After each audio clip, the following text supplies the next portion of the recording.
What is going on, everybody? Adam, I know you saw the game. The whole world saw the game. Manchester City versus Real Madrid. We talked about it briefly in our UCL recap, but just an absolute disaster class by Manchester City. They got pretty much beat at every single level of the field against Real Madrid. And Mbappe scoring a hat trick. And this just continues the slide that Manchester City's having against really important games against big teams. This is now the third year in a row they have lost to Real Madrid. No, my bad. This is 3 out of 4 they've lost to Real Madrid, outside of the year that they won the treble. And the injuries are piling up. Kevin De Bruyne is in and out of the lineup. Haaland's hurt, so he didn't really see the field. John Stones just got hurt 8 minutes into the game. Jack Grealish is not really that same guy. Jeremy Doku is not really playing that level.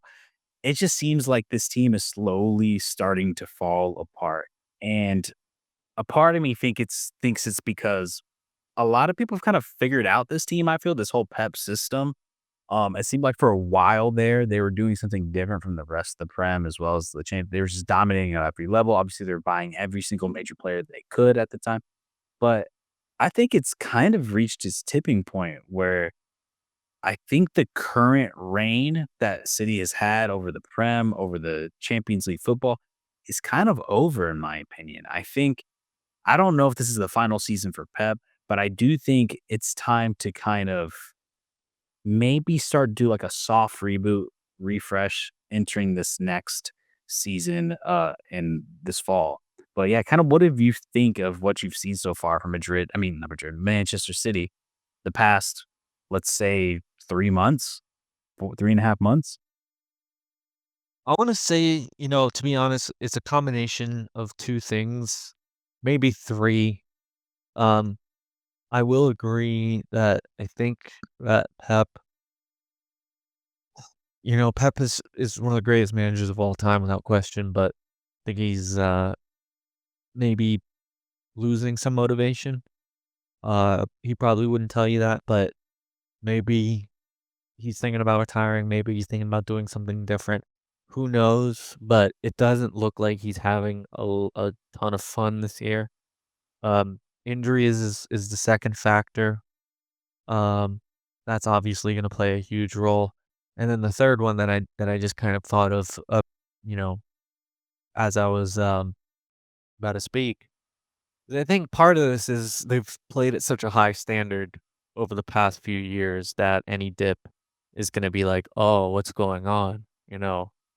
Like, oh, they've won for the past, 4 or 5 years. Now all of a sudden they're not winning. Oh my god, what the fuck? I mean, they're still a great t excuse me, they're still a great team. You kind of made a comment in, the UCL video, and I thought about it a little bit about, you know, are people figuring out Pep's tactics? Um, I would actually say no. I still maintain, at least currently, that Pep Guardiola style of football is the most dominant tactical style ever created, but there's a caveat to that, and that it requires every single player in your 11 to be able to do their job at the highest level. If you have a missing link, the tactic does not work, and I think that's what we're seeing. City have been and Pep, with all this money they've been throwing around, they've been trying to build this perfect machine where every piece fits perfectly in like a puzzle so that when they start it up and run the engine, there are no problems. It runs perfectly, no issues, but there's chinks in the chain. I think the biggest issue it's gotta be Rodri, right? I mean, that's kind of the one player that, they were still the same city, but then he goes out with a big injury, and all of a sudden people are kinda making comments. That's the first I heard of it. Before City were even losing, Rodri goes out, and I'm starting to hear like, "Oh, wow. Rodri's really important for this team. This actually might have an impact." And at the time, because you're so used to City being so good, you're like, "What? No." And then they start losing, and then they have a few draws, and then they lose a few more games and a few more draws, and then they squeak by with a couple wins that and teams that they usually trounce. And then you go, "Damn." And it makes me think, all these people who are complaining about him getting the fucking, the award, they're they should probably be eating shit right now. I mean, look how important that man was to their midfield. I mean, there's even clips of De Bruyne and Pep Guardiola fricking yelling at each other mid-game.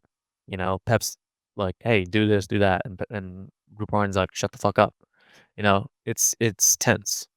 And, I said for many years that Kevin De Bruyne was one of the most underrated midfielders or even just players in all of Europe. Most people who watch sport know he's good, but if you were to ask a lot of people over the past few years who are the best 5 players in the world, a lot of them are probably gonna skip over Kevin De Bruyne, and I think that was a mistake. I think this Yes, version has not where firmly agree with you on that one. it's just starting to slip. Like, yeah, exactly. Like, you can ask a bunch of people, and they probably would not put Kevin De Bruyne in their top 5, whereas in the past few years, he should have been there. This year, he's just not the same player, so you have a combination of injuries, players who are there but aren't the same. Their big player, Rodri, who's the engine, is injured, and now they can't cope without him. So, there's a lot of things here, but the main, disagreement that I think I had with what you mentioned was just that I still think that this when you have the right players, this tactic is still the best. It's just finicky, and you can't, you know, complain when things go wrong and you don't have a perfect 11 for the tactic. It requires perfection from everybody, and it requires 100%, not just effort, but, like, work rate, and that's why these players are getting injured too. They've been at this level for so long. Yeah, I agree with you to a certain extent, but I do think they went into this season knowing that you don't really have a like for like replacement for Rodri. You didn't really have a like for like replacement for Kevin De Bruyne, who showed even last year, maybe even the year before that, if I can remember, if I recall correctly, who was constantly in and out of the lineup due to injuries. I mean, he's been very injury prone the past couple seasons, and you get rid of Julian Alvarez at the beginning of the season, and during the summer transfer window with no real true replacement to take over because he was a player who did a lot of the dirty work for City when he was there, especially late in games. And you're starting to see now with Atletico Madrid how important he was to that. Now, I do think I have liked the moves that I've seen from City do this winter transfer window. I thought the Nico Gonzalez pickup was really good. He was really the only guy of note who did well against Madrid. And then also the past few games, he's looked really good. Marmoush, I like him. I thought he was pretty solid, but it just seemed like in this game, I don't want to say he was set up to fail, but it was just it felt like coming into this game, they were kind of just piecemealing things, and it didn't really feel a lot of confidence coming into this second leg against Madrid. And another one to me is Anderson. I feel like Anderson has had a lot of poor performances against quality opposition. Not so much in this specific series, but there's games where obviously he looks good, and it's usually the games where they're dominant. It's the games they should win. But like when it's against quality opposition, he just makes these mistakes. Especially he has this issue where he's running out way too early, which costs him a lot in the PSG game, for example, and the UA game. I want to say, but looking at these last games, here's their last losses that City's had. So they lost to Madrid back to back. They did beat Newcastle, which that's a pretty solid win for them on that. They beat them 4-0, but they beat Leyton Orient in a FA Cup game, which the starters probably didn't even play that game. They lost to Arsenal 5-1. They beat Club Brugge in a game that they didn't really look that strong. They beat Chelsea, which was a solid win, but then they lose the PSG 4-2. They beat By the Ipswich way, 0-6. Leyton Orient's not even in the championship, they're in League One, so they're in the 3rd tier of English football. Just to throw that out there. So I want to say the last notable win they've truly had was against Chelsea, and I guess you could say the Newcastle game as well. But like any major team of note, they've lost. They they've lost to Juve, they lost to United. This is in late December. I don't want to go too far back, but they lost to United, they lost to Villa, they they lost to PSG, they lost to Arsenal, and now they lost to Real Madrid twice. It's like, and these are like to lose all those games with the only two notable ones is Chelsea and Newcastle, which isn't even like super impressive at the end of the day compared to the likes of what who I mean, this like so with the word like the past 2 seasons. And yeah, I don't know. I think it is a tricky situation, and I don't necessarily know how you fix it. I mean, there's higher levels at Man City that are coming up with ways to try to do it. Like I said, I don't think it's necessarily the bad signings, but I do think they went into this season, and it might just be one of those seasons where, like, all right, maybe we held on to this crew for too long. And that could be it too. Maybe we should have gotten rid of Jack Grealish sooner. Maybe we should have got rid of Kyle Walker sooner instead of waiting till the winter. Maybe we should have made these moves a lot earlier, maybe this past summer, instead of hoping we could repeat what we did with the treble 2 years ago. And that could play part of it too. But yeah, obviously losing your Ballon d'Or winner, Rodri, is a big miss. But I don't want to just like basically say because I understand like I understand like what you're saying with the Pep system, basically built on the foundation of total football and one touch passing in the tiki taka Barcelona. But you're also spending more money than any other team in the world. You have record transfer signings like every single window, and you decided to go into the season basically not having like for like replacements for these important like playmakers in Kevin De Bruyne and Rodri. So, but yeah, So it's easier said than done. It's easier said than done. I agree. I think they could have done better planning, but just to say like, hey, you know, we have Rodri. What if he gets injured? We need someone like Rodri. Okay, great. Yeah, we need someone like the Ballon d'Or winning midfielder. I'm not saying you got to replace that. I know what you mean. It could It's be like Nico Gonzalez, I'm just saying who's it's the new it's real. probably easier said than done to the point where like I'm sure they don't care. You're right. They got all this money, so they probably could just say, "Ah, fuck it." Let's throw some money at the wall, see if this guy sticks. But the interesting thing I will say though, you did say something about Ederson, and I don't. I just remember I made this comment because I saw this as a stat. I just don't remember which season it was. Within the last few, not last season, could have been the one before that or the one before that, but there was a stat that blew my mind, and just just to say what you will about Ederson, they don't have him on the team because of his shot stopping, um, because if one of these years, again, I forgot which season, if every single shot on target that Manchester City allowed during league play had gone in, they still would have won the league. That So would blew my fucking mind. They basically well, obviously, that's not how it works because you're basically saying he wouldn't have made a difference, really. he coulda just like, every shot on target, he coulda just stood still with his arms crossed, let the ball hit the back of the net, and they still woulda won the league. That's actually Based on, a pretty like, the stat. wild stat.